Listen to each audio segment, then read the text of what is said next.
My name is Stanley Obi. I'm a movie director and the founder of True Vision Pictures. I've directed a couple of films, about 60 movies in my belt over 21 years. In the past, it was, when it comes to filmmakers, there was this perception that they are geniuses. If you don't reason at that frequency, you can actually make a movie. So I thought I could express that with acting, and I'm actually one of the worst actors I've ever met. I tried that for like 3 years, it didn't work out, but I love storytelling because whilst trying to get acting gig, I could just come up with a story just like this. So I was writing stories. When I go to set, I usually pay close attention to the guys behind the scene, and I love what the continuity manager does. I like the fact that he could mediate between all departments. So I was on the set as a production assistant one time, and the continuity guy on set actually lost the father. He lost his father and he needed to leave ASAP.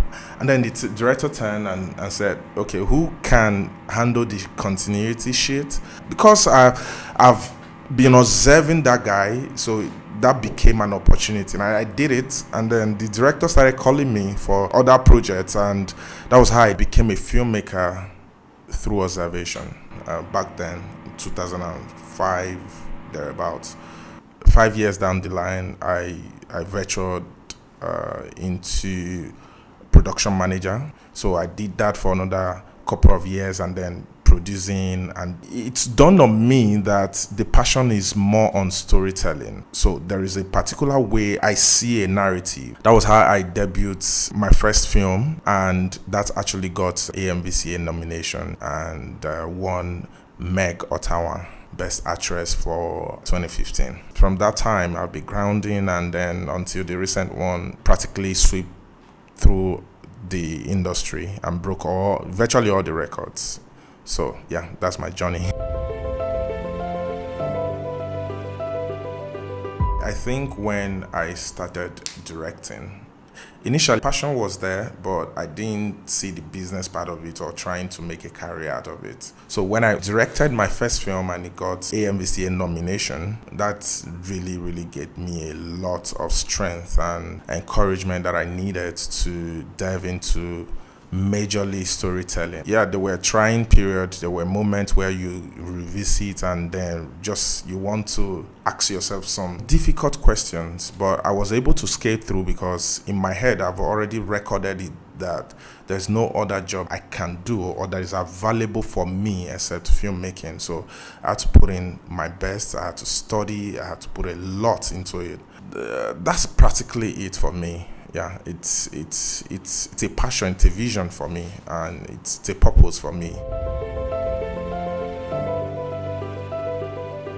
I learned from so many directors. Let me go internationally, not because I just want to hinge on what quality is. I mean, we look at them, we study them to tap from their wealth of experience. So one of them will be Christopher Nolan. Christopher Nolan has greatly influenced my filmmaking, and I'm still learning from him. I'm a big student of his. And then Alejandro Inarritu, the guy that did Revenant, that got Leonardo DiCaprio Oscar for Best Actor. So I've been following him, a lot of them.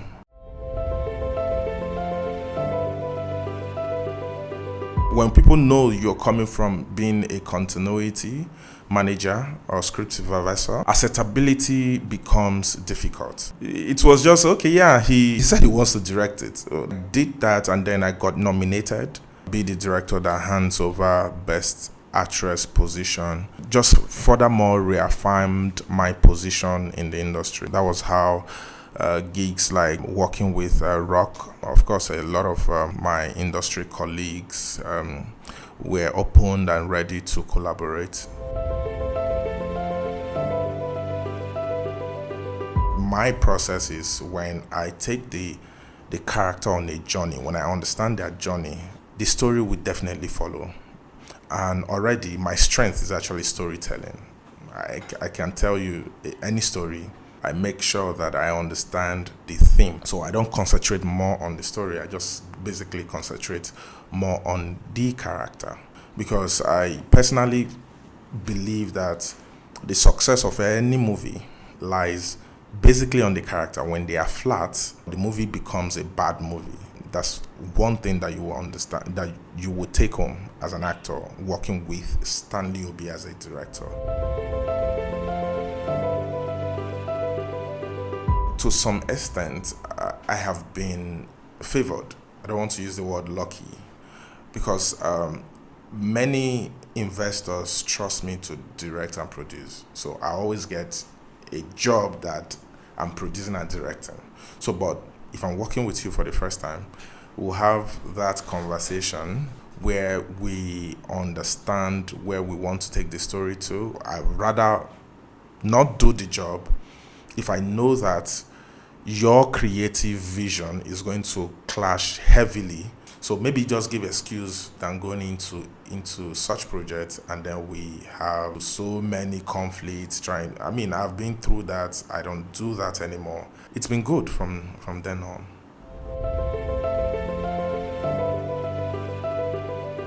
I like when an actor appeals to my emotion. Of course, as a director, I have been in a situation where I haven't met this person. I just saw the audition tape, then I decided to give it a shot. And coming to the project day one, there was so many expectations, and this person has been, on my DM pestering for work and all that to work with me, and she really looked like what I wanted. And then when she took her first line, I said to myself, "You missed it." I had to change her. So I rather lose one day than going into a project where I know that bad on arrival is going to be very bad, because the strength of an emotional actor is not there aren't so many actors who can actually act emotions or speak emotion.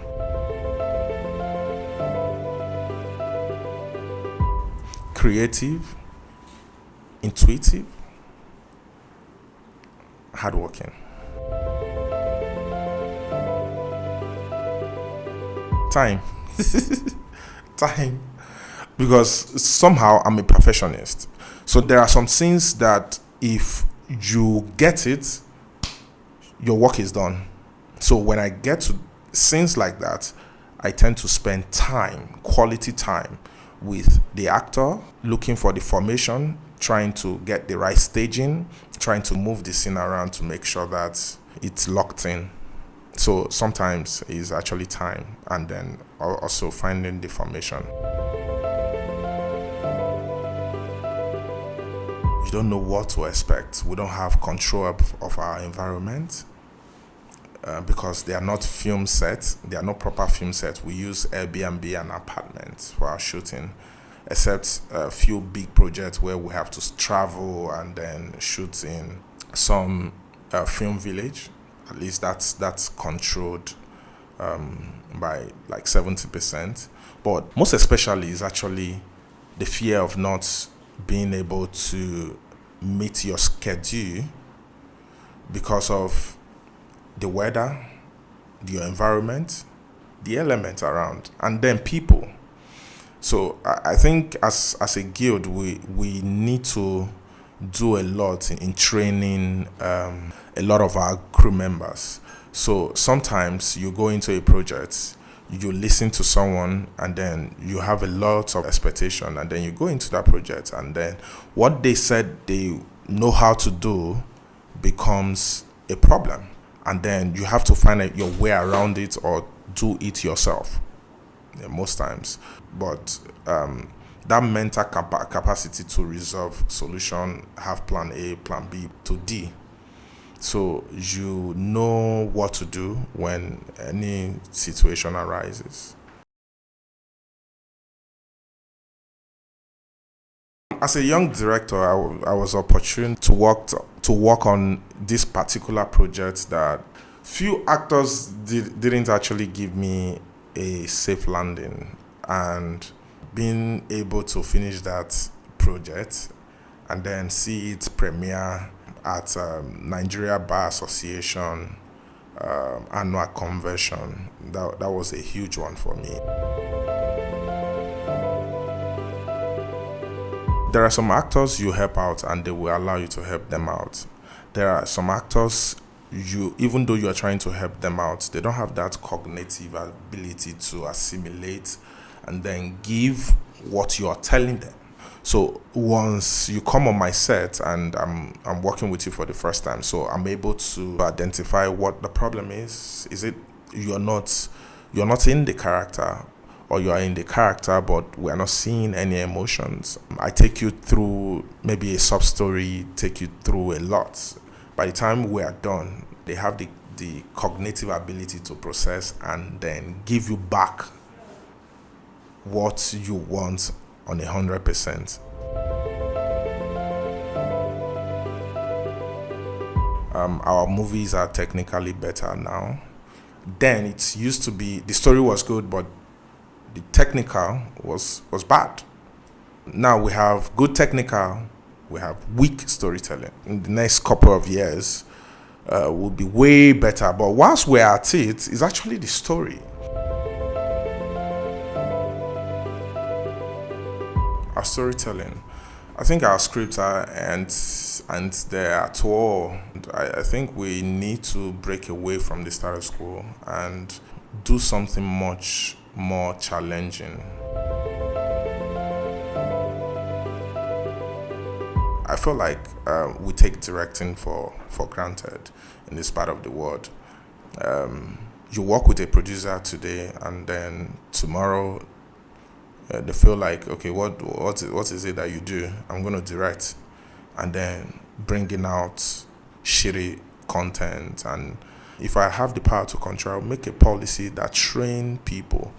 If you are still an intern, do short film, but doing commercial movie send the wrong emotions or the wrong signal or the wrong perception about what we take sacred. Learn how to collaborate, go to film festivals, network, meet other great minds, and then come together, do something. I mean, this era, we have YouTube, we have social media, we have film festivals. Do a short film, put it there, and then platforms like Afrif will be willing and ready to screen your content or your movie if the movie is well made. If you truly have a story to tell as a filmmaker, I mean, you can start your journey from there. You have some of the opportunities that we didn't have in our time. So there's a whole lot of opportunity, and there are ways you can actually milk them.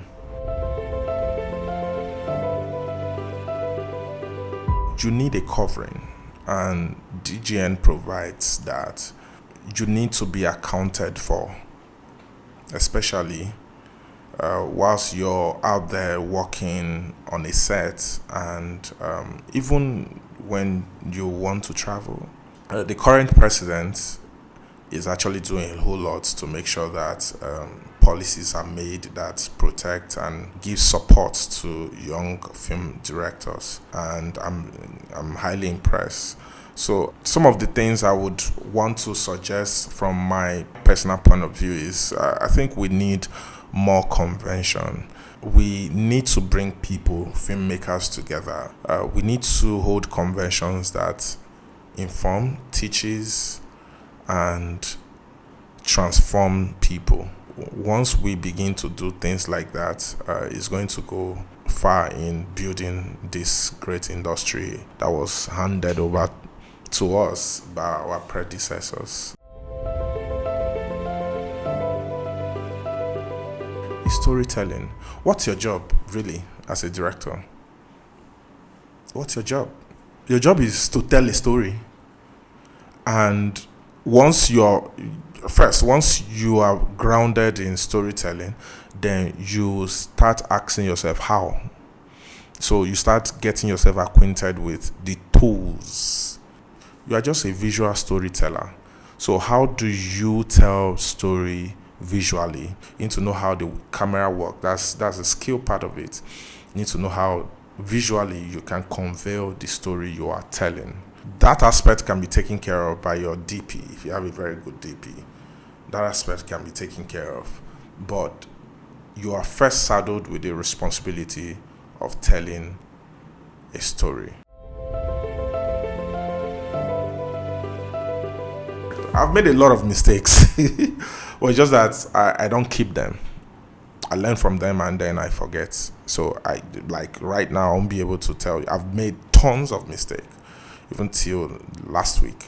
So I learn from it. I know ways not to do it, and then I don't let them get to me, and then I forget them. And when I say I forget them, I forget them. So that's why I can't tell you or pinpoint a particular one that I have made. So you will definitely make mistake. Learn from it. Dust yourself. Put your face high, and hit it again.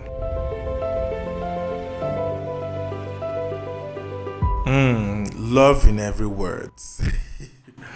That was a big one. So I've been working with Omoni. That wasn't my first project with her. So I've been working with her. I also do my own thing. So she will always say that time. I don't have time. You're always busy. And then all her films are close to her heart. But there are selected few that she just, feels like, okay, I need an extra eye. And then she reach out. So that was my first project with her this year. So the producer or her partner sent me the script and said, okay, Omoni is going to call you now. I know. So as usual.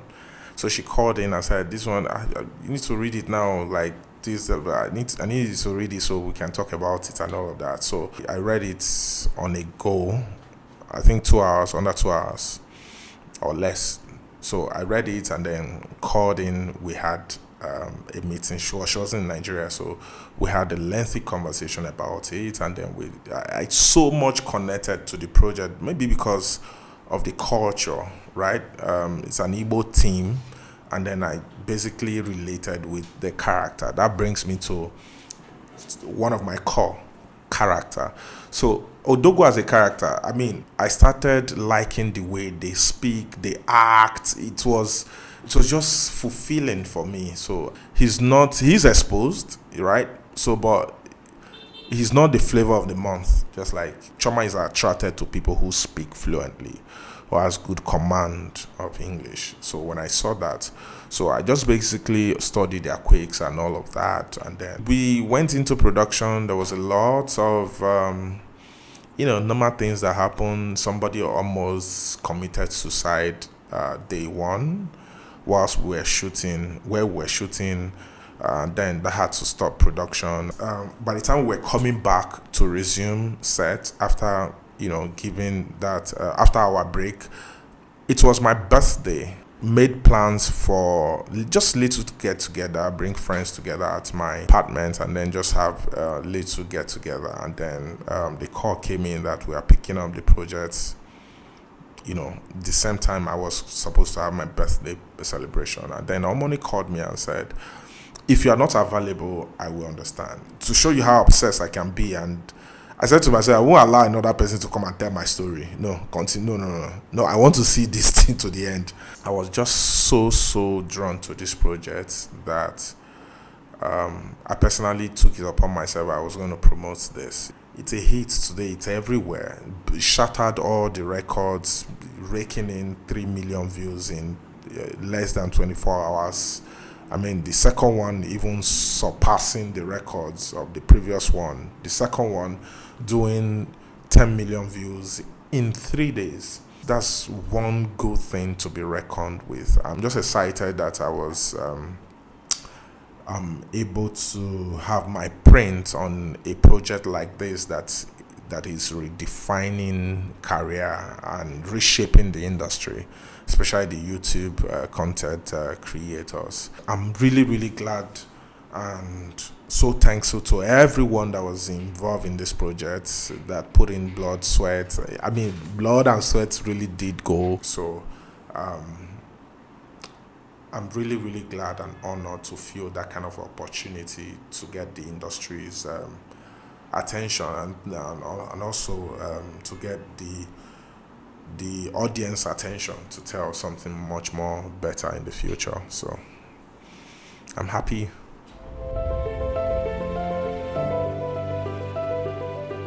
Just be consistent, be persistent, and believe in yourself. Those three things. Overcomer. Yeah, I'm really, really glad, and God has been, faithful and very, very present.